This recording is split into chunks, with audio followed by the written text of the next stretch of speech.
Hello friends, आज एक नई स्टोरी की शुरुआत करते हैं। अपनी तुलना दूसरों से ना करें। एक समय की बात है, किसी जंगल में एक कौवा रहता था जो अपनी ज़िंदगी से बहुत खुश था और अपनी ज़िंदगी से कोई शिकायत नहीं थी।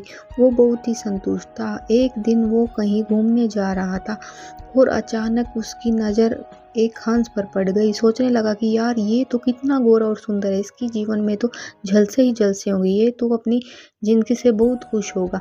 हंस के बारे में ये राय बनाकर कौवा हंस के पास पहुंच गया और उसने पूछने लगा कि भाई, तू तो अपनी ज़िंदगी में बहुत खुश होगा, भगवान ने तुझे कितना गोरा और सुंदर बनाया है। हंस कौवे की तरफ देखकर बोला कि हाँ, आपने सही कहा, मैं बहुत खुश हूँ, लेकिन जब तक मैंने उस तोते को नहीं देखा था, क्या सुंदरता पाई थी। अपने यार गले में लाल रंग और पट्टी, पूरी शरीर पर हरा हरा रंग, काश मैं उस तोते जैसा होता, कितना अच्छा होता। कौवा आश्चर्यचकित रह गया हंस के मुंह में तोते से सुंदरता की बड़ाई सुनकर, और उसने सोचा कि इस तोते से तो मुझे मिलना ही पड़ेगा। मैं भी तो देखूं कि ये कौन है जिसकी ये इतनी बड़ाई कर रहा है। और कौवा तोते के पास पहुंचा और उसकी सुंदरता को देखकर कौवा चकाचौंध रह गया।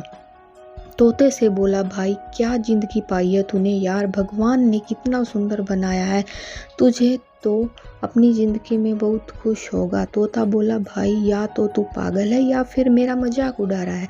अगर तुझे किसी की सुंदरता या बड़ाई करनी है तो उस मोर की कर, जिसकी सुंदरता मुझसे अभी भी भुलाई नहीं जा रही। शायद ही उसके जैसा सुंदर जीव धरती पर कोई होगा। काश मैं उसके जैसा होता। कौवा वहाँ से भी चल दिया और मोर को ढूंढने लगा। पूरे दिन इधर उधर ढूंढने के बाद चिड़ियाघर में पहुंचा, जहां उसने देखा मोर को एक पिंजरे में बंद, और दूर दूर से लोग उसको देखने के लिए आए हुए थे।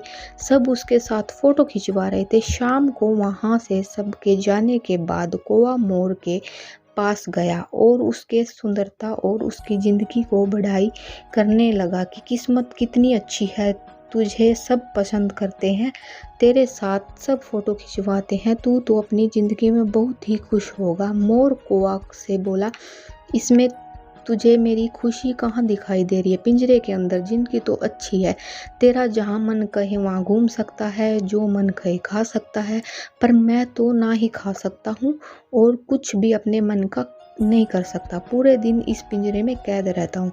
मोर की बात सुनकर कौवे को समझ आ गया कि इस दुनिया में दूसरों के खुद की तुलना करके कोई भी खुश नहीं है। इस कौवे को वहाँ से चल गया और फिर उसने कभी भी किसी को अपनी तुलना नहीं की। खुशी से रहना चाहिए। सीख यही है कि इस कहानी में हमें ये सीख मिलती है कि हमें अपनी तुलना किसी दूसरे इंसान से नहीं करनी चाहिए, और अगर हम ऐसा करते हैं तो ना ही हम अपनी ज़िंदगी को कभी खुश कर रह पाएंगे और ना ही अपने अंदर की प्रतिभा को पहचान पाएंगे।